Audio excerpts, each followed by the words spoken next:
Part Porber 1249. রাজা কৃষ্ণচন্দ্র, আমি এসেছি রে। চোখ খুলে দেখো বাবা। কে কে কে আপনি? আমি স্বামী খটখটানন্দ। আমি জানতে পেরেছি তোর মনে সুখ নেই, তাই তো সেই সুদূর হিমালয় থেকে ছুটে এলাম। ও, আপনি কি করে জানলেন সাধু বাবা? তোরে পাগল ছেলের কথা শোনো। সন্তানের মনের কথা যদি জানতেই না পারি, তাহলে কিসের তপস্যা আর কিসের ধ্যান? কি জেনেছেন সাধু বাবা? 3 দিন ধরে মনে কোনো সুখ খুঁজে পাচ্ছি না, নানান রকম চিন্তায় জর্জরিত হয়ে রয়েছি। তার মধ্যে আজ 3 দিন হলো রানী বাপের বাড়ি গিয়ে রয়েছে। সুখ কি তোর একার? এই মায়ার সংসারে সুখ খুঁজে পাবি কি করি? তোর যে তপস্যার সময় হয়েছে বাবা। শোন, এই পাথরটা ধর। আমি যোগ বলে এই মন্ত্রপুত পাথর পেয়েছি। কাল পূর্ব দিকের নদীর পাড়ে এই মন্ত্রপুত পাথর স্থাপন করবি। আমি চাই তুই নিজে এই পাথরের আরাধনা করিস। তাই ওইখানে এক কুটির বানিয়ে তুই একা থাকবি। একা? আর রানী? সংসারে দুঃখ ছাড়ার কিছুই নেই। তোর আসলে সুখ লুকিয়ে আছে ওই মন্ত্রপুত পাথরে। এই পাথর তোর মনে সুখ ফিরিয়ে আনবে আর এই গোটা রাজ্যে শান্তি বজায় রাখবে। ঠিক আছে বাবা। জয় বাবা খটখটানন্দের জয়। কি তার জ্যোতি, কি তার ব্যক্তিত্ব, আহ, কি তার কণ্ঠস্বর! এই মন্ত্রপুত পাথর আমার এবং এই রাজ্যের সকলে সুখ শান্তি ফিরিয়ে আনবে। আজ থেকে আমি সাধু বাবার পরামর্শ মতন এখানেই থাকবো। তোমাদের যার যা যা বক্তব্য আমাকে এখানে এসেই বলবে। কোনো চিন্তা করবেন না মহারাজ, আমি সব সামলে নেব। আপনি নিষ্ঠা সহকারে সাধু বাবার আদেশ পালন করুন। মহারাজ, যার নামেই খট তার কথাই ভরসা করা কি ঠিক হবে? একটা সামান্য পাথর কি করে সুখ ফিরিয়ে আনবে মহারাজ? বিষয়টা কি খটখটানন্দের মতন খটকার নয়? এটা মোটেই সামান্য পাথর নয় গোপাল, এটা মন্ত্রপুত পাথর। আর এসব হচ্ছে বিশ্বাসের ব্যাপার। শুধু তোমার মতন ভাঁড় দিয়ে কি আর রাজ্য চলে? রাজ্য চালাতে গেলে ভক্তি, শ্রদ্ধা, আশীর্বাদও দরকার হয়। কি শাস্ত্রে বলে বিশ্বাসে মিলায় বস্তু তর্কে বহুদূর। কিন্তু মহারাজ, রাজ্যটাও তো চালাতে হবে। আপনি এখানে থাকলে এই রাজ্যের কি হবে মহারাজ? একবার ভেবে দেখুন, সাধু বাবা আসল না হয়ে নকলও তো হতে পারে। দেখো গোপাল, তোমার যদি মনে বিশ্বাস না থাকে তাহলে আমি বলবো তুমি আর এখানে এসো না। তবে সাধু বাবার নামে কোনো বাজে মন্তব্য আমি শুনবো না। আমি চাই না আমার এই অবিশ্বাসের কারণে আমার রাজ্যের কোনো ক্ষতি হোক। আর আমি এই রাজ্যের মন্ত্রী, আমি থাকতে তোমাকে রাজ্য নিয়ে বেশি ভাবতে হবে না। তুমি এখন যাও তো গোপাল, যাও। মহারাজকে আর বিরক্ত করো না। পাল না থাকলে এ রাজ্যের কিছুই এসে যাবে না। আমরা থাকতে নাকি ভাঁড় চালাবে রাজ্য? আচ্ছা, ঠিক আছে, দেখা যাক। তাহলে আসি মহারাজ। হ্যাঁ হ্যাঁ, এসো এসো। মহারাজ, রানী, তুমি ফিরে এসেছো? এ আমি কি শুনছি মহারাজ? আপনি নাকি প্রাসাদে ফিরবেন না ঠিক করেছেন? হ্যাঁ রানী, তুই ঠিকই শুনেছো। আমি আর প্রাসাদে ফিরবো না। আমি এখানে থেকে ওই মন্ত্রপুত পাথরের আরাধনা করব। কে না কে এসে আপনাকে বলল আর আপনি প্রাসাদ ছেড়ে এই কুটিরে থাকবেন? আপনার শরীর খারাপ করবে মহারাজ, আপনি ফিরে চলুন। কে না কে নয় রানী, স্বামী খটখটানন্দ খুব বড় সাধু। উনি যোগ বলে আমার দুঃখের কথা জানতে পেরে সেই হিমালয় থেকে ছুটে এসেছেন আমাকে ওই পাথর দিতে। তুমি আমার ভিত্তে চোর করো না রানী। আর আপনার রাজ্য, আপনার প্রজারা, তাদের কি হবে মহারাজ? সে নিয়ে তুমি ভেবো না রানী। আমি এখানে বসেই মন্ত্রীকে দিয়ে সবটা সামলে নেব। তাহলে আমিও আপনার সাথে এখানে থাকবো। আপনাকে ছাড়া আমি প্রাসাদে ফিরবো না। তা হয় না রানী, সাধু বাবা আমাকে একা থাকতে বলেছেন। এসব ধ্যান যোগ আরাধনা একা করতে হয়। গোপাল সবটা জানে মহারাজ। আমার সামনে ওর নাম করবে না রানী। গোপালের কত বড় সাহস, তুমি ভাবো একবার। ও বলে সাধু বাবা ভণ্ডও হতে পারে। আমার তখন ইচ্ছা করছিল ওর মাথার যে কটা চুল আছে সেটাও ছিঁড়ে নিতে। না না, আমি আর গোপালের মুখ দেখতে চাই না। আপনি উত্তেজিত হবেন না মহারাজ, আপনি বিশ্রাম করুন, আমি আবার কাল আসবো।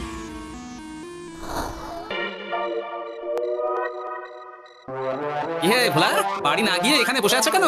দুঃখের কথা কি আর বলবো তোমায় গোপাল দাদা। বলোই না, শুনে দেখি। সামনে বর্ষা আসছে, বাড়ির ছাদটাও মেরামত না করলেই নয়। কিন্তু আমার কাছে তো এখন এত টাকা নেই। তাই ওই গিন্নির সাথে পরামর্শ করে গেলাম মহারাজের কাছে সাহায্য চাইতে। থামলে কেন? পুরোটা বলো। কি আর বলবো গোপাল দাদা, মহারাজের উত্তর শুনে আমি তো অবাক। সবই তো বুঝলাম ভোলা, কিন্তু আমার যে কিছুই করার নেই। সাধু বাবা বলেছেন আজ থেকেই রাজ্যের সব সুখ দুঃখের দায়িত্ব ওই মন্ত্রপুত পাথরের। তুমি চিন্তা করো না, এক কাজ করো, তোমার সমস্যার কথা গিয়ে ওই মন্ত্রপুত পাথরের কাছে জানাও। আর তোমরাও আজ থেকে তোমাদের যা চাওয়া পাওয়া আছে সব গিয়ে ওই পাথরকে জানাবে। যা করার পাথরই করবেন। একবার যদি ওই সাধুকে হাতের কাছে পাই না, তাহলে ওই পাথর দিয়েই বেটার মাথা ফাটাবো। কিছু বললে গোপাল দাদা? না, কিছু বলিনি, যাও তুমি বাড়ি যাও, চিন্তা করো না, দেখি কি করা যায়। কি ব্যাপার, এত রাতে বটা ঘটা মন্ত্রীর বাড়িতে কি করছিল? কি বটা ঘটা, আজকে মন্ত্রী মশাইয়ের বাড়ি খাওয়া দাওয়া ছিল? খাওয়া ছাড়া কি অন্য কিছু আসে না তোমার মাথায়? চ চ চ, আমাদের অনেক কাজ আছে, চ। আরে এত তাড়া কিসের? বাবা, বটা ঘটার এত কি গুরুত্বপূর্ণ কাজ যে একেবারে ছুটে পালালো? না, ব্যাপারটা তো সুবিধের ঠেকছে না।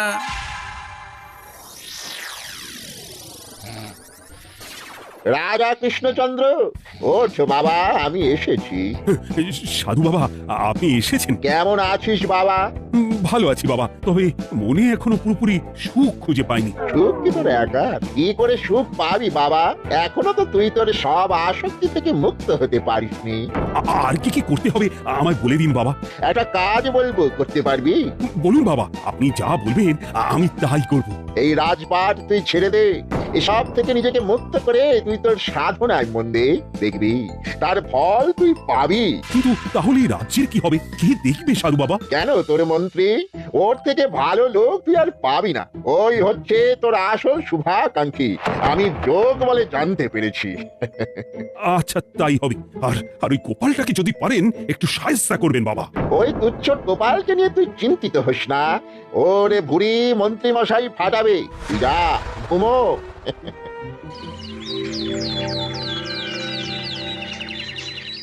শোনো শোনো শোনো, আজ থেকে মহারাজ কৃষ্ণচন্দ্রের আদেশে এই রাজ্যের ভার এই রাজ্যের মন্ত্রীর।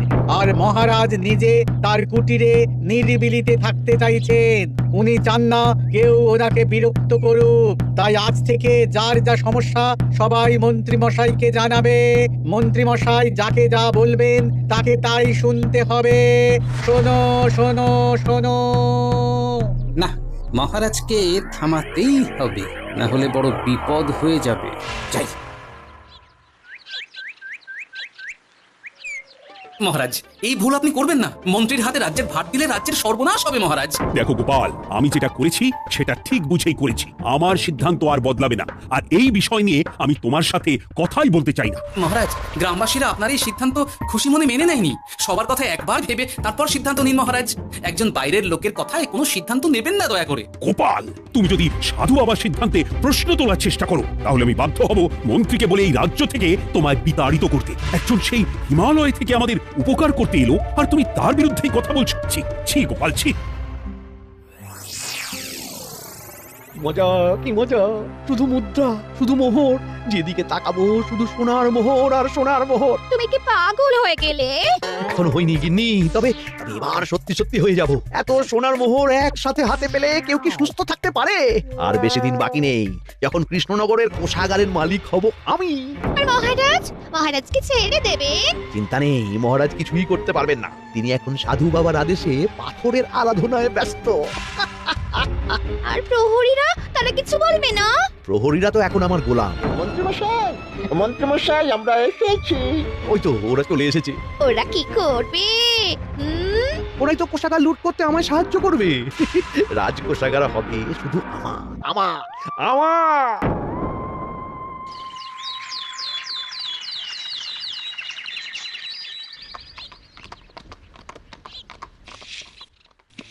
গোপাল, রানীমা, আপনি আমায় ডেকে পাঠালেই তো পারতেন। রাজ্যটার যে কি হবে গোপাল? মহারাজের উদাসীনতায় মন্ত্রী তো সব লুটে পুটে একাকার করে ছাড়বে। তুমি কিছু একটা করো গোপাল। সে তো আমিও বুঝতে পারছি রানীমা, কিন্তু হাজার চেষ্টা করে ও মহারাজকে বোঝাতে পারছি না। মহারাজ সাধু বাবার পাল্লায় পড়ে আর কিছুই বুঝতে চাইছেন না। এই রাজ্য আর মহারাজকে একমাত্র রক্ষা করতে পারবে তুমি গোপাল। কিছু একটা করো। কি হয়েছে, তোমরা হট্টগোল করছো কেন? তুমি আর একটা বিহিত করো গোপাল দাদা, আমরা তো আর থাকতে পারছি না। তুমি এর এক বিহিত করো গোপাল। আচ্ছা কি হয়েছে বলবে তো? মন্ত্রী মশাই সবার কাছ থেকে অগ্রিম কর চেয়েছে। সে প্রহরী পাঠিয়ে সবার বাড়ি বাড়ি বলে এসেছে দুদিনের মধ্যে অগ্রিম কর না দিলে সবাইকে ধরে কারাগারে ভরে দেবে। এতে তো আমরা কোনো সাহায্য পাচ্ছি না। তার উপর আবার এই জুলুম কি করে মেনে নেবো বলো তো গোপাল দাদা? আমাদের বাঁচাও গোপাল দাদা, আমাদের বাঁচাও, না হলে এই মন্ত্রীর জুলুমে আমরা সবাই মারা যাব। হ্যাঁ গোপাল, তুমি পারবে। কিছু একটা করো গোপাল, এই রাজ্যটাকে বাঁচাও। না আর নয়, এবার এর একটা বিহিত করতেই হবে। শোনো, তোমরা সব নিজের নিজের বাড়ি যাও, আমি দেখছি কি করা যায়। মন্ত্রী দুদিনের মধ্যে কর চাইছে কেন? ওর আসল উদ্দেশ্য কি? বিষয়টার খোঁজ নিতে হচ্ছে। পুটি, এই পুটি, গোপাল দাদু তুমি? শোন, একটা কাজ আছে বুঝলি, পটা খটার উপর নজর রাখতে হবে, পারবি তো? হ্যাঁ হ্যাঁ দাদু, এটা আর কি এমন কাজ? এই তোর হাতে ওটা কি রে? ও এটা পুতুল, বাবা এনে দিয়েছে। পাথরটা খুব চেনা চেনা লাগছে, কোথায় যেন দেখেছি, কোথায়? আরে সাধু বাবার দেওয়া পাথর, আর এটা একই পাথর মনে হচ্ছে। এই তোর বাবা এটা কোথায় পেয়েছে রে? তা তো জানি না, তবে শুনেছি পাশের গ্রামে। বাহ, পাথরগুলো দেখতে তো খুব সুন্দর। এই সব পাথর তোমার? আজ্ঞে হ্যাঁ, আমি এই পাথরের মূর্তি বানাই। এই পাথর কি তুমি বিক্রি করো? না না, শুধু পাথর তো বিক্রি করি না। এটা কি? ও ওটা আমি আমার সব পাথরের একটা চিহ্ন দিয়ে রাখি। এতে বোঝা যায় যে এই পাথরের মূর্তি আমার তৈরি। বাহ, চমৎকার কাজ করেছো। তোমাকে যে কি বলে ধন্যবাদ দেবো তুমি জানো না। কৃষ্ণনগরের কত বড় উপকার তুমি করলে। গোপাল দাদু, ও গোপাল দাদু, গোপাল দাদু, গোপাল দাদু। কি ব্যাপার, এত সকাল সকাল ভালো খবর এনেছিস মনে হচ্ছে? শুধু ভালো নয় দাদু, একেবারে গরম খবর। দাদু রহস্য আমরা ফাঁস করে ফেলেছি দাদু। বলিস কি রে? শুনি শুনি। কাল রাতে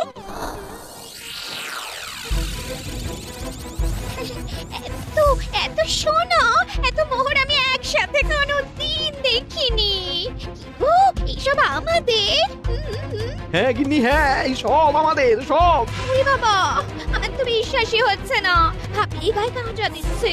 রে বটা, আজ সাধু সেজে মহারাজের কাছে গেছিলি? হ্যাঁ, মহারাজ তো আজকাল পা ধুয়ে প্রণাম করতে যাচ্ছিলেন, কোনো মতে ঠেকিয়েছি। বলেছি প্রণাম নেওয়া আমার গুরুর বারণ আছে। আর আমি তো আজ এমন ধোঁয়া দিয়েছি যে মহারাজ একেবারে কেসে কেসে অস্থির। আর মাত্র 2 দিন, এই 2 দিন খেলাটা চালিয়ে যেতে পারলেই কেল্লা ফতে। আচ্ছা, এবার আমার কাছে পুরো বিষয়টা পরিষ্কার হলো। বাহ, তোরা দারুণ কাজ করেছিস রে। এবার শুধু আজ রাতে প্রমাণটা পেলেই হয়ে যাবে।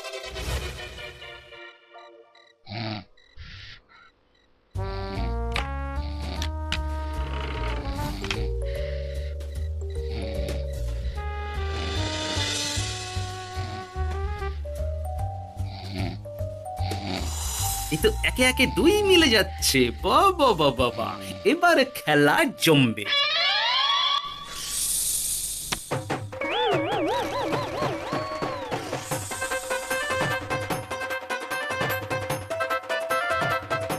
এই ঘটা রে, এই ঘরে এত ধোঁয়া এলো কি করে রে? সত্যিই তো, এত ধোঁয়া এলো কি করে? ঘরে কি আগুন লাগলো নাকি রে? এই বটা, ওটা কি রে? হ্যাঁ, এ তো ভূত। আমরা তো কিছু করিনি। আমরা কিছু করিনি, বিশ্বাস করো ভূত দাদা, আমরা কিছুই করিনি। তোরা আমাদের পূর্বপুরুষের প্রস্তর খণ্ড নিয়ে এসেছিস। তোদের এত বড় সাহস, আজ আমরা তোদের ঘাড় মটকাবো। আমরা কোনো খণ্ডমণ্ড নিইনি ভূত দাদা। এই কথা, তুই কি ওনাদের কোনো খণ্ড এনেছিস? না না না না না, আমি তো অমন কিছু আনিনি। আমার মনে হয় ওই আপনাদের কোথাও একটা ভুল হচ্ছে। মহারাজকে ওই পাথর তোরা কোথা থেকে এনে দিয়েছিস? ওটাই আমাদের প্রস্তর খণ্ড, আমাদের 5 পুরুষের সম্পত্তি। ওটা তো আমরা পাশের গ্রামে এক মূর্তি কারিগরের থেকে চুরি করে এনেছি। আপনারা যান না, যান, ওই কারিগরের কাছে ওরকম অনেক পাথর আছে। আমাদের ওটাই চাই। ও বাবা, উনি আবার কে? আমাদের দাদু, তৃতীয় পুরুষ। ও দাদু, এই চুরি ভূত দাদু, ওটা আনতে গেলে না মন্ত্রীমশাই আমাদের খুব মারবে। খা, ওদের মুন্ডু চিবিয়ে খা। না না, ওরকম করবেন না দাদু ভূত, তাতে আমাদের খুব লাগবে। তাহলে বল, মন্ত্রীর আসল উদ্দেশ্য কি? 2 দিন পর ও কি করবে? 2 দিন পরে মন্ত্রীমশাই কোষাগার লুট করে এই রাজ্য থেকে পালাবেন। এবার আমাদের ছেড়ে দিন দাদু ভূত। তোদের ছাড়তে পারি একটাই শর্তে। বলুন বলুন। রাজ্যের পরিস্থিতি কি? প্রজারা সবাই ভালো আছে তো? হ্যাঁ মহারাজ, সেসব নিয়ে আপনি একদম চিন্তা করবেন না। বাবা, আপনি এসেছেন? আরে কৃষ্ণচন্দ্র, একটা কথা তোকে না বলে আর থাকতে পারলাম না। আবার কে রে? বলুন বাবা। এই মন্ত্রীকে এই রাজ্যের দায়িত্ব দিতে বলে আমি বড় ভুল করেছিলাম। আসলে এই মন্ত্রী হচ্ছে চোর, ও তোর কোষাগার ভাঙা করে পালাবার মতলব করেছে। কি বলছেন বাবা? মন্ত্রী, উনি যা বলছেন সব সত্যি? না না মহারাজ, এই বটা কি হচ্ছে কি? বটা? তো তুমি সাধু বাবাকে বটা বলে ডাকছো কেন? আমি বলি কি বাবা, এই মন্ত্রীকে তুই শুলে দে। হঠাৎ তুই থামি আমার খেয়ে আমায় ছুরি মারা, ওর কথা আপনি বিশ্বাস করবেন না মহারাজ, ও সাধু নয়, ও ভণ্ড। মানেটা কি? মন্ত্রীমশাই ঠিকই বলছেন মহারাজ, ও সাধু নয়, ও কৃষ্ণনগরের বটা। এসব আপনার আদরের মন্ত্রীর কাজ মহারাজ। মন্ত্রী আপনার রাজ্য লুট করার মতলব করেছে, তাই বটাকে সাধু সাজিয়ে আপনার মন জয় করে প্রথমে আপনাকে প্রাসাদ থেকে তাড়িয়েছে, তারপর রাজ্যপাট নিজের হাতে নিয়ে কোষাগার হাতিয়েছে। আর এই পাথর কিসের গোপাল? পাথর? পাথর এই কারিগরের মহারাজ। উনি পাশের গ্রামে এই পাথর দিয়ে মূর্তি করেন। মন্ত্রী বটাকে দিয়ে এই পাথর চুরি করিয়েছে। ওই পাথর আমার মহারাজ। আমি তোমায় ছাড়বো না মন্ত্রী, তোমায় আমি শুলে দেব। প্রহরী, প্রহরী! কেউ আসবে না মহারাজ, প্রহরীরা এখন আমার কথা ছাড়া আর কারোর কথা শুনবে না। আমি এখন আপনাদের সামনে দিয়ে আপনার কোষাগার নিয়ে চলে যাব, আর আপনারা শুধু দাঁড়িয়ে দাঁড়িয়ে দেখবেন। নেপলা পুঁটি গুলটে, মন্ত্রীকে বেঁধে ফেল। এত সোজা নয় গোপাল, দেখবে? প্রহরী, প্রহরী! চেঁচান চেঁচান, আরো জোরে চেঁচান, কিন্তু ফল হবে না। আপনার প্রহরীরা সব গ্রামবাসীর হাতে বন্দী। আমায় ছেড়ে দিন মহারাজ, আমার ভুল হয়ে গেছে, এমন ভুল আমি আর করবো না মহারাজ, আমায় ছেড়ে দিন। ছেড়ে দেব? তোমার ব্যবস্থা আমি করছি, কিন্তু গোপাল, আমার মনের সুখের কি হবে? আমি কি আর সুখী হতে পারবো না? কেন পারবেন না মহারাজ? রাজার আসল সুখ তো তার প্রজার সুখে। একদম ঠিক কথা বলেছে গোপাল, প্রজার সুখেই রাজার সুখ। ঠিক গোপাল, ঠিক। তুমি না থাকলে যে আমার কি হতো? জয় গোপালের জয়! জয় গোপালের জয়! Subscribe to our channel and stay with us to enjoy many more fun videos